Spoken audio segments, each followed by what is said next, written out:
Mairwa Hariram college परिसर में अखिल भारतीय किसान महासभा की पहल पर रविवार को राम जानकी पथ के लिए अधिग्रहित जमीन के मुआवजे को लेकर किसान संवाद कार्यक्रम का आयोजन किया गया।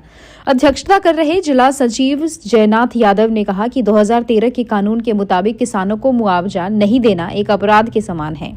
भाकपा माले पोलित ब्यूरो सदस्य सह अखिल भारतीय खेत एवं ग्रामीण मजदूर सभा के राष्ट्रीय महासचिव धीरेन्द्र झा ने कहा कि कानून सम्मत अधिग्रहित जमीन के मुआवजे के संघर्ष में भाकपा वाले मजबूती के साथ खड़ी रहेगी। उन्होंने कहा कि कानून का प्रावधान कहता है कि बाजार दर के चौगुना किसानों को मुआवजा मिलेगा। मैरवा सिवान पथ में जमीन का बाजार दर 40 लाख रुपए कट्ठा है और उन्हें 2 लाख कट्ठा की दर से मुआवजा प्रस्तावित किया है।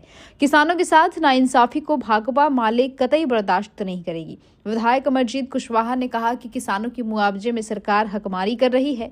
इस मामले को हर स्तर पर उठाया जाएगा और संघर्ष को तेज किया जाएगा। पूर्व विधायक अमरनाथ यादव ने कहा कि संघर्ष से ही जीत मिलेगी। संवाद में किसान मिराजुल हक, नन्हे, मृत्युंजय राय, मुन्ना पासवान, सुभाष चंद्र तिवारी, हरि सिंह, अमर खान, विनय कुमार भारती आदि ने अपनी बातों को रखा। जी बताइए, किसान महासभा का आज बैठक का आयोजन रखा गया है, क्या कुछ कहेंगे? ये आयोजन का क्या उद्देश्य है? देखिए, अयोध्या से लेकर के जनकपुर तक राम जानकी पथ बन रहा है और राम जानकी पथ में सरकार ने ज़मीन का बड़े पैमाने पर अधिग्रहण किया है।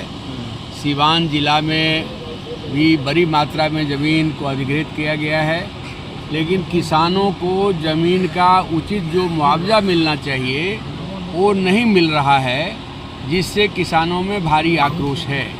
भाकपा माले की ओर से, किसान महासभा की ओर से हम लोगों ने जांच पड़ताल किया है।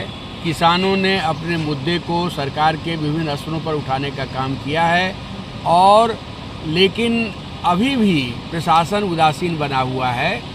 2013 के लैंड एक्विजिशन एक्ट के मुताबिक लोगों को मुआवजा मिले, यही न्याय की मांग है, यही न्याय संगत मांग है। और 2013 के भूमि अधिग्रहण कानून के मुताबिक लोगों को मुआवजा मिले, ये जो किसानों का संघर्ष है, उस संघर्ष के साथ किसान महासभा मजबूती के साथ खड़ी रहेगी। जो नाइंसाफ़ी हो रही है प्रशासन की ओर से, जो लापरवाही बरती जा रही है कि प्रशासन की ओर से किसानों की बात को जो अनदेखा किया जा रहा है, इन सारे प्रश्नों को लेकर के हम लोग यहाँ चर्चा इस बात को नहीं मानती है तो आगे क्या आप लोग का? देखिए, पूरा देश जानता है कि किसानों को अधिग्रहण वाली जमीन पर न्याय संगत अधिकार तब मिला है जब बड़े आंदोलन हुए हैं। पश्चिमी उत्तर प्रदेश हो, ये अवध का इलाका हो, अभी हाल में गोरखपुर का इलाका हो, नोएडा का इलाका हो, पंजाब का इलाका हो, संपूर्ण देश में किसानों ने बड़ी बड़ी लड़ाइयाँ हासिल की हैं। तब 2013 का कानून बना है और 2013 के कानून के मुताबिक सरकार को मुआवजा देना उसका कर्तव्य है। यदि सरकार ऐसा नहीं देगी तो किसान आंदोलन के जरिए सरकार को, प्रशासन को बाध्य किया जाएगा और हम लोग किसानों के साथ रहेंगे, किसानों के हर कदम, हर संघर्ष में साथ रहेंगे। इसी के लिए आज यह गोष्ठी हो रही है, आज यह किसान संवाद हो रहा है। धीरेन्द्र झा, भाकपा माले के पोलित ब्यूरो के सदस्य और अखिल भारतीय खेत एवं ग्रामीण मजदूर सभा के राष्ट्रीय महासचिव। विधायक जी, जो राम जानकी पथ निकल रहा है, जिससे किसानों की जितना मुआवजा मिलना चाहिए उतना मुआवजा नहीं मिल पा रहा है, जिससे आज उसको लेकर आज आप लोगों के द्वारा बैठक रखी गई है, क्या कुछ कहेंगे?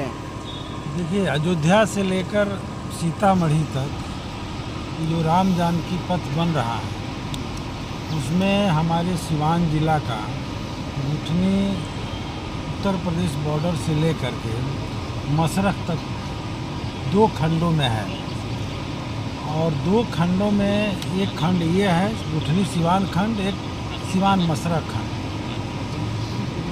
दोनों खंडों के किसान विभिन्न तरीक़ा से जगह जगह पर अपनी लड़ाइयाँ लड़ रहे हैं। उनका मांग है कि भूमि अधिग्रहण एक्ट 2013 के तहत जो नियम बना है, उस कानून के तहत हमें मुआवजा मिलनी चाहिए। लेकिन हम लोग देख रहे हैं जो किसानों की राय आ रही है, किसानों का जो विभिन्न तरह की जो बातें आ रही हैं, वो लोग कह रहे हैं कि हम लोग को जो रेट निर्धारित किया गया है उस पूरे एक्ट को खारिज कर दिया गया है और सरकार ने जो सर्किट रेट निर्धारित किया है रजिस्ट्री का, उस रेट को तो बिल्कुल ही खारिज कर दिया गया है और मनमाने ढंग से लोगों को मुआवजा देने के लिए धमकियां दी जा रही हैं।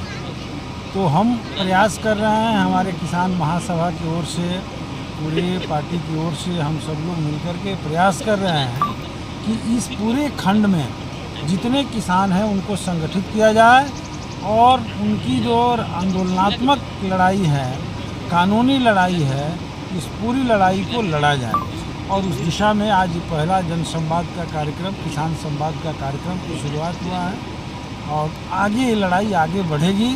किसानों को हर कीमत पर सरकार को मुआवजा देना पड़ेगा, ये लड़ाई आगे जाएगी। बताइए। सबसे पहले आपके चैनल के माध्यम से पूरे सिवान किसानों को मैं हार्दिक अभिनंदन करता हूं और साथ ही कहना चाहता हूं, हमने कल ही देखा पूरे सिवान के गुठनी से लेकर के सीवान तक 4 प्रखंडों में माइक से प्रचार किया गया, किसानों को आमंत्रित किया गया और आज किसानों का जनसंवाद हो रहा है। तो मुआवजा को लेकर के सरकार जो है किसानों के साथ जो अनदेखी कर रही है और औने पौने दाम पर उनके ज़मीन को छीन लेना चाहती है, अधिग्रहण करना चाहती है। हम इस नाइंसाफ़ी के खिलाफ़ हैं। अखिल भारतीय किसान महासभा इसकी लंबी लड़ाई लड़ेगा और निश्चित रूप से जो भी लोग किसान कुछ जो हैं निराश है, निराश होने की ज़रूरत नहीं है। इस देश में जब जब किसान संगठित हुए हैं, अपने सवालों पर आंदोलन किए हैं, किसी भी सरकार को, चाहे कोई भी तनाशाह सरकार हो, उसको झुकना पड़ा है, उनकी मांगों को मानना पड़ा है। जिस तरह से आप देखेंगे कृषि बिल केंद्र सरकार ने लाया था, लेकिन उसके खिलाफ किसानों ने जब लंबी लड़ाई लड़ा तो सरकार को पीछे हटना पड़ा। मैं सिवान वासियों को, तमाम किसानों को, दुकानदारों को, व्यवसायियों को मैं विश्वास दिलाना चाहता हूँ कि आप हमारे संघर्षों के साथ हों और निश्चित रूप से 4 गुना मुआवजा अखिल भारतीय किसान महासभा दिलवाएगा और इसकी लंबी लड़ाई लड़ेगा। और बता दीजिए। अखिल भारतीय किसान महासभा केंद्रीय कमेटी सदस्य जयनाथ यादव।